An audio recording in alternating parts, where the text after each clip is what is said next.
Oke, baik, kita mulai saja. Saya coba share dulu materi kita yang pertemuan ketiga.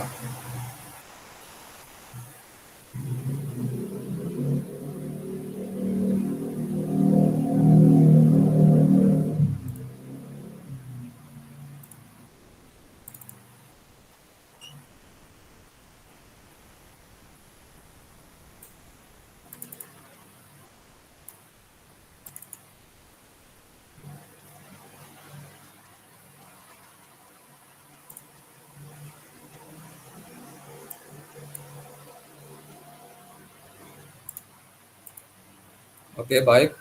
Materinya sudah nampak kira-kira kawan-kawan? Udah, Pak. Oke, baik. Terima kasih semuanya. Jadi kita coba bahas lanjutan daripada metode penelitian kuantitatif. Dalam pertemuan sebelumnya kita sudah membahas secara dasar dulu, ya kan? Pengertian daripada penelitian, apa beda metodologi dan metode penelitian, baru lingkup daripada metode penelitian apa saja, apa perbedaan antara penelitian kuantitatif dan kualitatif, ya kan?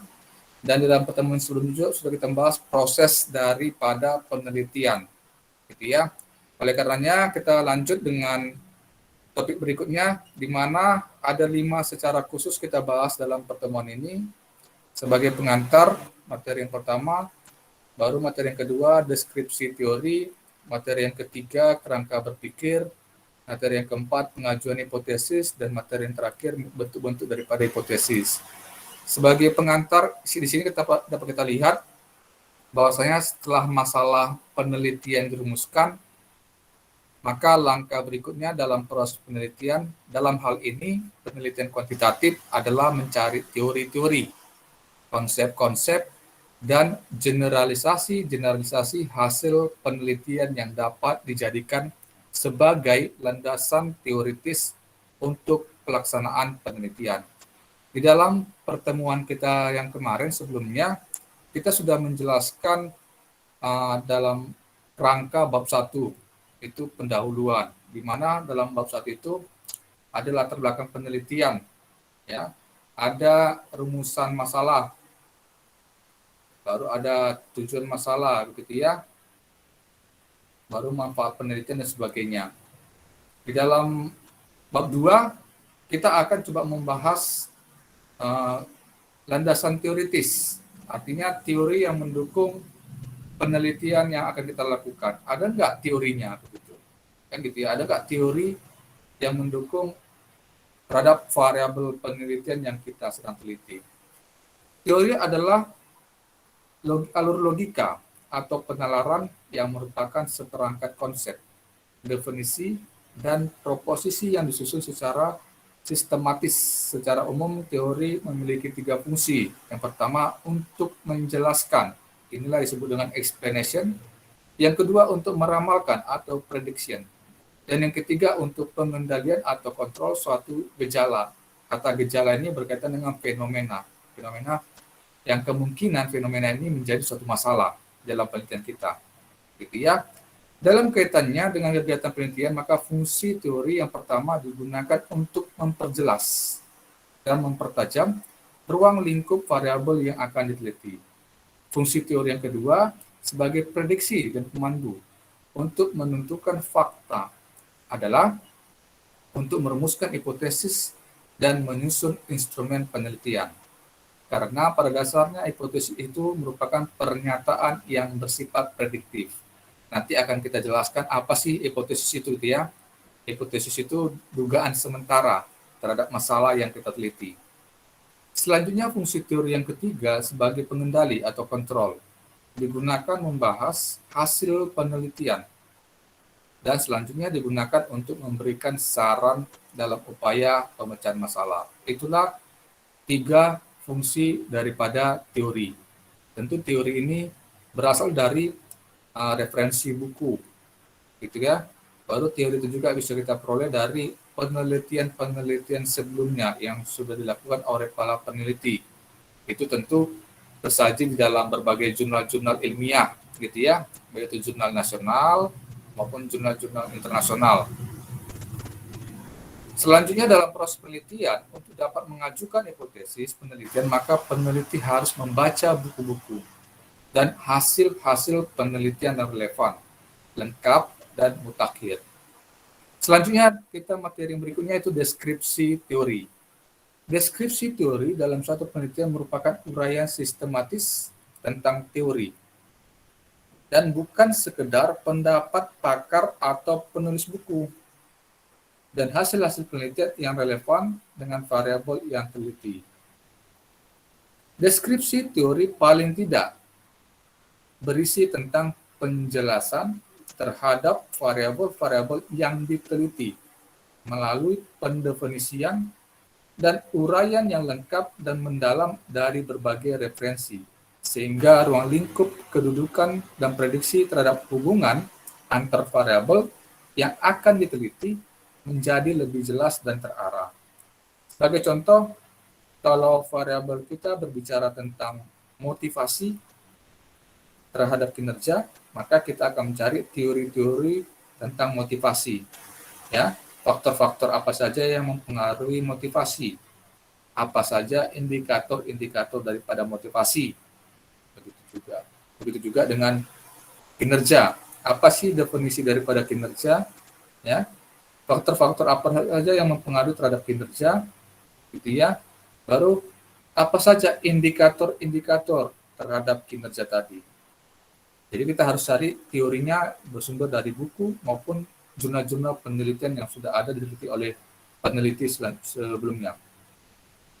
Teori-teori yang dideskripsikan dalam proposal maupun laporan penelitian dapat digunakan sebagai indikator apakah peneliti menguasai teori dan konteks yang diteliti atau tidak.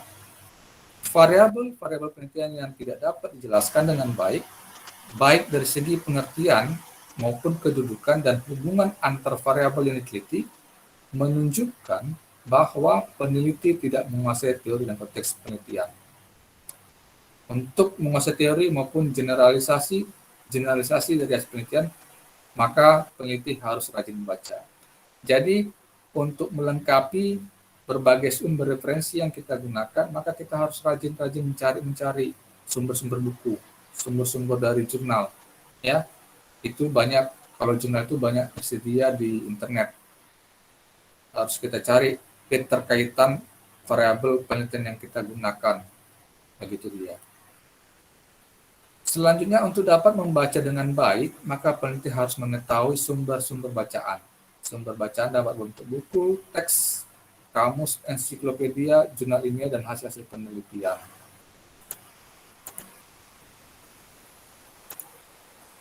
Oke.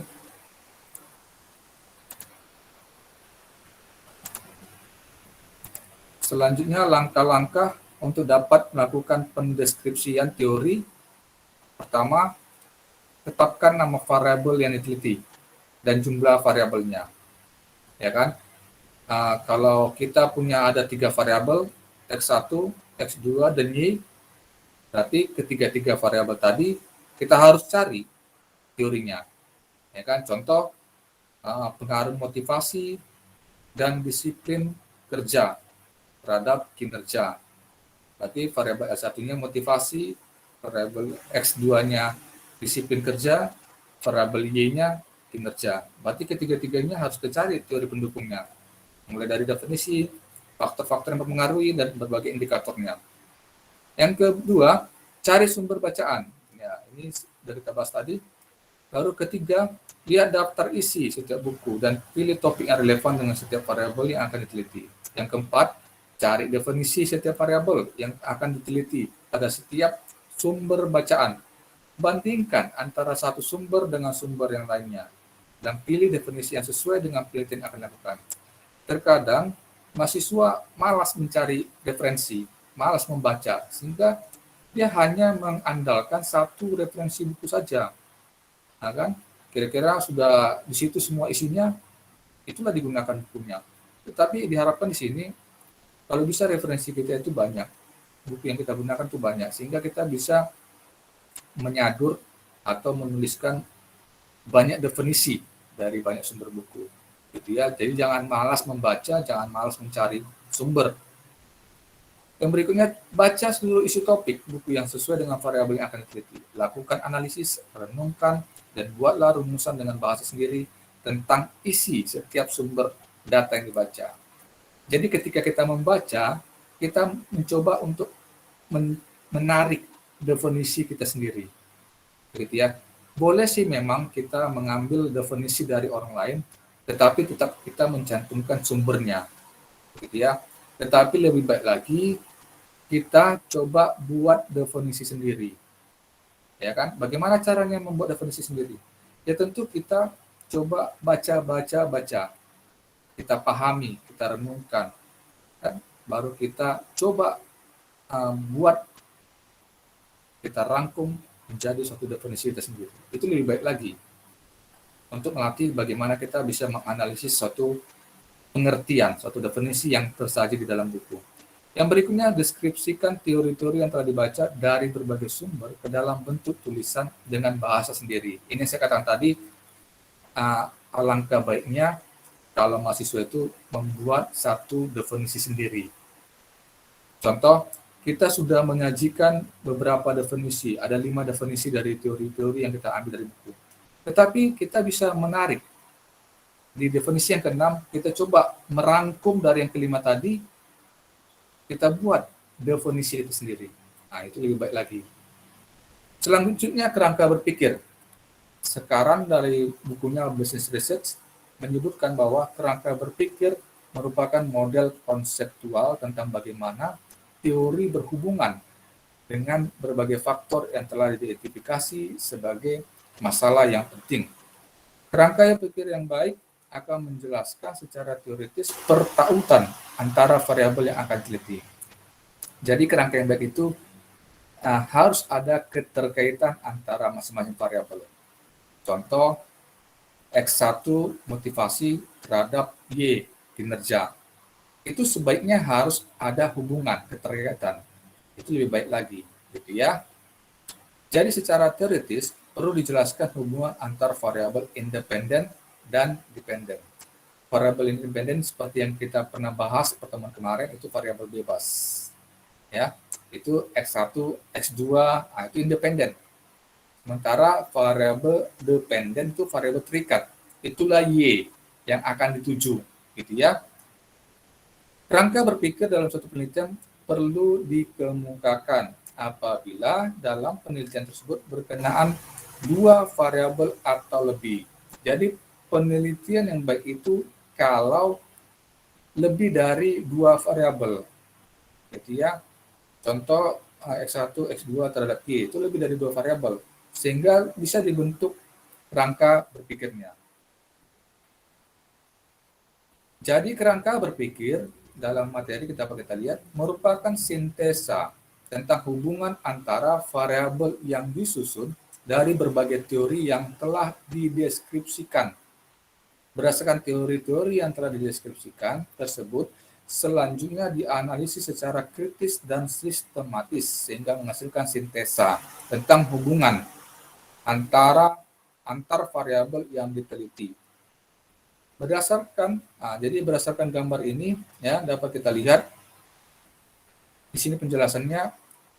Pertama, menetapkan variabel yang diteliti. Jadi kita pertama kali harus menentukan ada berapa variabel kita. Apa saja nama-nama daripada variabel tadi. Yang kedua, membaca buku dan hasil penelitian. Ini sebagai pendukung untuk mencari teori dari buku dan penelitian selanjutnya seperti dari jurnal. Yang berikutnya deskripsi teori dan hasil penelitian. Yang keempat, analisis kritis terhadap teori dan hasil penelitian. Yang berikutnya analisis komparatif. Komparatif itu keterhubungan antara satu penelitian dengan teori lainnya. Yang berikutnya sintesa atau kesimpulan. Selanjutnya, Mas sekarang dalam bukunya kerangka berpikir yang baik itu memuat hal sebagai berikut. Dapat kita lihat ada 4 poin kerangka berpikir yang baik. Yang pertama, variabel-variabel yang akan diteliti harus dijelaskan.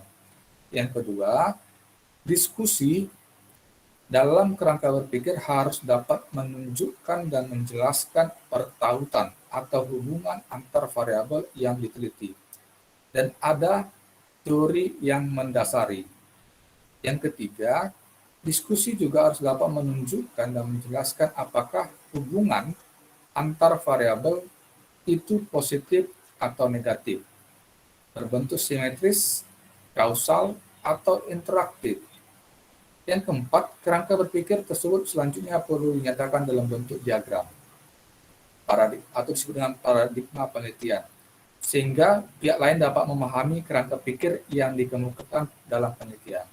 Di sini dapat kita lihat gambar. Inilah dikatakan kerangka berpikir. Ini dalam bentuk diagram. Ya. Sebagai contoh di sini X1-nya saya buat kompensasi, X2-nya kepemimpinan, X3-nya disiplin kerja. X1 variabel kompensasi mempengaruhi terhadap kinerja. Variabel kepemimpinan mempengaruhi terhadap kinerja pegawai. Variabel disiplin kerja mempengaruhi terhadap kinerja pegawai. Dan yang terakhir, variabel kompensasi bersama-sama dengan kepemimpinan dan disiplin kerja mempengaruhi terhadap kinerja pegawai. Inilah kerangka berpikir. Dan masing-masing variabel inilah yang akan kita cari teori-teori pendukungnya. Mulai dari definisinya, faktor-faktor yang mempengaruhinya, apa saja indikatornya, dan begitu. Nah, tentu itu akan kita cari dari sumber-sumber buku dan penelitian-penelitian sebelumnya. Apakah ada penelitian sebelumnya yang sudah membahas ini? Itu sebagai pendukungnya. Materi yang berikutnya itu pengajuan hipotesis. Ya. Hipotesis merupakan jawaban sementara terhadap rumusan masalah penelitian. Oleh karena itu, rumusan masalah penelitian biasanya disusun dalam bentuk kalimat pertanyaan. Ya. Jawaban sementara berarti kan kalau jawaban sementara berarti dugaan kita sementara. Bisa saja jawaban atau dugaan sementara kita itu bisa salah, bisa juga benar. Oleh karena itu kita akan analisis itu mengenai kebenaran terhadap jawaban tadi. Itulah hipotesis. Dikatakan sementara karena jawaban yang diberikan baru didasarkan pada teori yang relevan, belum didasarkan pada fakta-fakta empiris yang diperoleh melalui pengumpulan data. Artinya, karena teori mengatakan bahwasanya, nah ini contoh, ada teori yang menyebutkan bahwa kompensasi mempengaruhi kinerja. Kan gitu ya. Tetapi kalau kita teliti bisa saja, ya kan, di dalam suatu perusahaan, kompensasi itu tidak mempengaruhi kinerja. Tetapi hipotesis kita mengatakan sebelumnya bahwasanya kompensasi mempengaruhi kinerja. Nah, jadi bisa kita analisis itulah untuk bisa menjawab itu. Begitu ya. Ketika kita sudah mengumpulkan data, kita analisis data tadi, bisa saja hipotesis kita benar, bisa saja hipotesis kita salah. Begitu ya.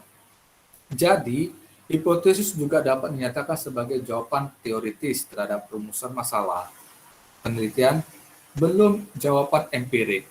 Kalau empiris itu sesuai dengan kenyataan, ya. Sesuai dengan kenyataan artinya ketika kita teliti baru nampak hasilnya, baru nampak jawabannya. Gitu ya. Penelitian yang merumuskan hipotesis adalah penelitian menggunakan pendekatan kuantitatif. Artinya di penelitian kualitatif itu tidak membutuhkan hipotesis. Karena di dalam penelitian kualitatif dia mencoba untuk mendeskripsikan, ya kan, mendeskripsikan permasalahan tadi, itu dia. Terdapat dua macam hipotesis penelitian. Pertama, hipotesis kerja, dinyatakan dalam kalimat positif, artinya dia yang tadi ini kompensasi berpengaruh positif terhadap kinerja pegawai, itu hipotesis kerja namanya. Kepemimpinan berpengaruh positif terhadap kinerja pegawai. Gitu ya. Baru hipotesis nol dinyatakan dalam kalimat negatif. Hipotesis sementara kita sebutkan kompensasi tidak berpengaruh positif terhadap kinerja. Hipotesis kita yang kedua, kepemimpinan tidak berpengaruh positif terhadap kinerja. Itu yang disebut dengan hipotesis nol. Gitu ya. Di sini dapat kita lihat rumusan masalahnya. Apakah kompensasi memiliki pengaruh signifikan terhadap kinerja pegawai? Sehingga hipotesis kerja kita terdapat pengaruh signifikan, terdapat pengaruh positif antara kompensasi terhadap kinerja pegawai. Hipotesis nol kita tidak terdapat pengaruh signifikan antara kompensasi terhadap kinerja pegawai. Itu variabel yang terhadap kompensasi tadi. Perumusan masalah yang kedua, apakah kepemimpinan memiliki pengaruh signifikan terhadap kinerja pegawai? Hipotesis kerja kita yang kedua, terdapat pengaruh signifikan atau terdapat pengaruh yang positif antara kepemimpinan terhadap kinerja pegawai. Hipotesis nolnya, tidak terdapat pengaruh yang positif atau signifikan antara kepemimpinan terhadap kinerja pegawai. Baru variabel yang ketiga, apakah disiplin kerja memiliki pengaruh positif terhadap kinerja pegawai? Jadi hipotesis kerja kita yang ketiga, terdapat pengaruh positif atau signifikan antara disiplin kerja terhadap kinerja pegawai. Hipotesis nolnya, tidak terdapat pengaruh signifikan atau negatif antara disiplin kerja terhadap kinerja pegawai. Baru untuk yang bersama-sama atau simultan, apakah kompensasi kepemimpinan dan disiplin kerja secara bersama-sama berpengaruh terhadap kinerja pegawai? Sehingga hipotesis kerja kita yang keempat ini dapat kita lihat terdapat pengaruh signifikan atau terdapat pengaruh positif antara kompensasi kepemimpinan dan disiplin kerja terhadap kinerja pegawai secara bersama-sama atau simultan. Ya kan? Baru hipotesis nolnya yang keempat, tidak terdapat pengaruh signifikan atau tidak terdapat pengaruh positif atau sifatnya negatif antara kinerja pegawai, kepemimpinan, dan disiplin kerja terhadap kinerja pegawai secara bersama-sama atau simultan. Itu dia ya, untuk mencoba menguraikan hipotesis yang kita jabarkan dari perumusan masalah penelitian kita. Begitu dia. Selanjutnya, materi berikutnya bentuk-bentuk hipotesis dapat kita lihat. Bentuk-bentuk hipotesis penelitian sangat terkait dengan rumusan masalah penelitian. Bila dilihat dari tingkat eksplanasinya, maka bentuk rumusan masalah penelitian ada 3. Pertama, rumusan masalah deskriptif atau variabel mandiri. Kedua, rumusan masalah komparatif atau pembandingan. Ketiga, rumusan masalah asosiatif atau hubungan. Begitu ya. Kalau asosiatif yang seperti ini asosiatif, ada hubungan. Apakah kompensasi memiliki pengaruh? Ini hubungan, asosiasi. Gitu ya. Selanjutnya, oleh karena itu, bentuk hipotesis penelitian ada 3, deskriptif, yang berkenaan dengan variabel mandiri, hipotesis komparatif, itu merupakan jawaban sementara terhadap rumusan masalah komparatif. Baru hipotesis asosiatif atau hubungan. Baru di dalam materi yang terakhir ini ada karakteristik hipotesis yang baik. Ada 3 karakteristik yang baik. Yang pertama, karakteristiknya merupakan dugaan terhadap keadaan variabel mandiri, perbandingan keadaan variabel pada berbagai sampel, dan merupakan dugaan tentang hubungan antara 2 variabel atau lebih. Pada umumnya, hipotesis deskriptif tidak dirumuskan. Karakteristik yang kedua, dikatakan karakteristik yang hipotesis yang baik, dinyatakan dalam kalimat yang jelas, sehingga tidak menimbulkan berbagai penafsiran. Yang ketiga, dapat diuji dengan data yang dikumpulkan dengan metode ilmiah. Itulah singkat daripada materi kita hari ini. Untuk berikutnya saya coba share contoh daripada yang contoh bab 1 dan bab 2 supaya sekaligus ya. Oke, ini hampir sama dengan contoh yang pertemuan kemarin, judulnya pengaruh motivasi dan disiplin kerja terhadap kinerja karyawan di PTX. Berarti X1-nya motivasi, X2-nya disiplin kerja, dan Y-nya kinerja karyawan. Dan dalam bab 1 itu terdiri dari latar belakang penelitian, ini sudah kita uraikan kemarin, ya. Kita harus tunjukkan juga apa kira-kira permasalahannya, ada data yang harus mendukung. Baru di dalam bab 1 harus ada identifikasi masalah. Di dalam bab 1 juga ada rumusan masalah, ya. Di sini seperti yang kita telah jelaskan, apakah motivasi berpengaruh terhadap kinerja karyawan. Ini berarti hubungan asosiatif, ya. Oke, ini tujuan penelitiannya ada 3, manfaatnya ada 4. Jadi kita bahas pada minggu lalu. Tentu di dalam bab 2 itu berbicara tentang tinjauan pustaka dan kerangka pemikiran teoritis. Untuk menyebutkan judulnya ini, setiap universitas atau kampus ada berbeda-beda. Ada yang mengatakan tinjauan pustaka, ada yang menyebutkan landasan teoritis, ada yang menyebutkan kajian pustaka, nah, itu terserahlah. Tapi intinya dalam bab 2 ini kita mencoba menyajikan teori-teori pendukung dari variabel penelitian yang kita gunakan. Begitu ya. Jadi kita mulai dulu dia dari Y. Nah, ini kebetulan tadi dapat kita lihat di sini yang Y itu adalah kinerja. Ya. Yang X1 motivasi, X2-nya disiplin. Jadi kita mulai dulu dari Y. Kenapa dari Y kinerja?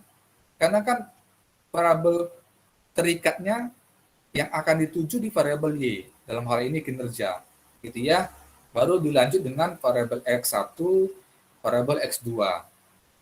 Itu yang efektifnya. Jadi variabel dependennya, variabel terikatnya, atau variabel Y-nya yang lebih dulu kita sajikan untuk membuat teorinya. Di sini kita lihat mulai dari pengertian dulu, kita lihat ya, pengertian kinerja. Apa sih faktor-faktor yang mempengaruhi kinerja? Tentu ini sumbernya dari buku semua. Bisa dari buku, bisa dari jurnal. Ya. Baru karakteristik penilaian efektif, ya kan? Bahwasanya apa sih karakteristik dari kinerja yang baik gitu ya? Dinilai dari mana dia, begitu dia. Selanjutnya mengukur kinerja karyawan. Bagaimana secara teori bentuk-bentuk pengukuran kinerja karyawan, ya. Itu bisa kita cari di dalam sumber-sumber buku. Baru apa saja indikator dari kinerja, ya. Di sini disajikan indikator kinerja itu bisa kualitas kerja, ketetapan waktu, inisiatif, kemampuan, komunikasi gitu ya. Karena di dalam indikator ini tentu akan kita temukan satu variabel yang bebas, X tadi. Begitu ya. Selanjutnya kita masuk ke variabel X1, motivasi. Jadi dalam judul ini tadi X1-nya motivasi. Kita mulai dari pengertian motivasi, selanjutnya faktor-faktor apa saja yang mempengaruhi motivasi, baru langkah-langkah motivasi. Ini bisa saja kita tambahkan. Apa sih tujuan motivasi, indikator daripada motivasi itu apa saja, begitu ya. Baru X2, di dalam penelitian ini, dalam judul ini kita pakai X2-nya adalah disiplin kerja. Kita mulai dari definisi, kita buat juga apa sih jenis-jenis dari disiplin kerja, ada disiplin preventif, disiplin korektif, disiplin progresif. Baru teorinya faktor-faktor yang mempengaruhi disiplin kerja apa saja, gitu ya. Apakah kompensasi, apakah berkaitan dengan kepemimpinan, di sini ada ya. Apakah berkaitan dengan aturan yang ditetapkan, apakah berkaitan dengan keberanian kepemimpinan, apakah berkaitan dengan pengawasan dari pemimpin, dan sebagainya. Baru selanjutnya kita buat indikator dari kedisiplinan. Apa saja yang merupakan indikator yang disiplin. Selanjutnya di dalam bab 2 ini, selain tadi kita sudah sajikan teori-teori dari buku, maka kita coba ambil teori dari penelitian yang sebelumnya yang sudah diteliti. yang terkait dengan variabel yang kita gunakan. Nah, begitu ya. Jadi sebagai contoh di sini saya sudah gunakan ada tiga penelitian sebelumnya yang sudah diteliti oleh peneliti sebelumnya dari salah satu variabel yang kita gunakan, gitu ya. Sebagai contoh, ini penelitian pertama dari Purnama. Apa yang sama di sini? Ini disiplin kerja. Variabel yang sama dengan punya kita. Disiplin kerja terhadap kinerja. Ini yang sama punya kita. Ya. Baru apa metode penelitian yang dia gunakan? Baru apa hasil penelitiannya? Itu disajikan di sini.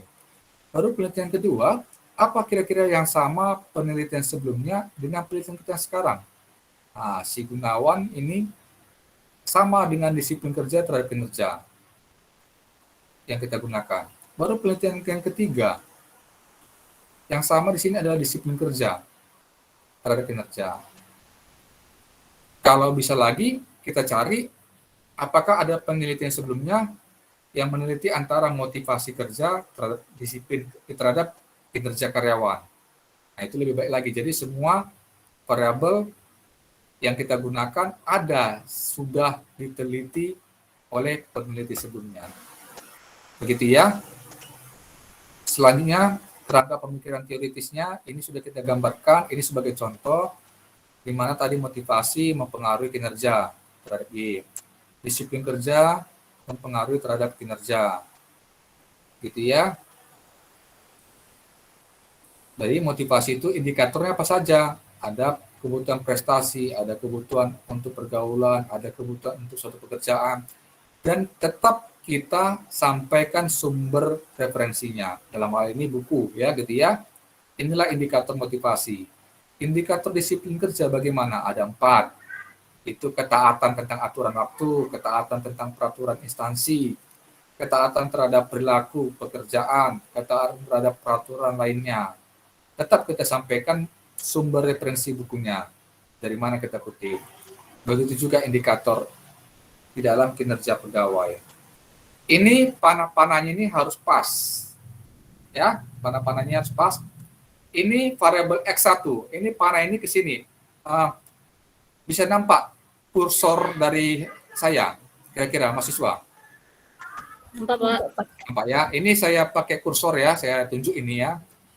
X1 kan variabel X1 motivasi ini mempengaruhi terhadap kinerja. Ini harus ke sini arahnya.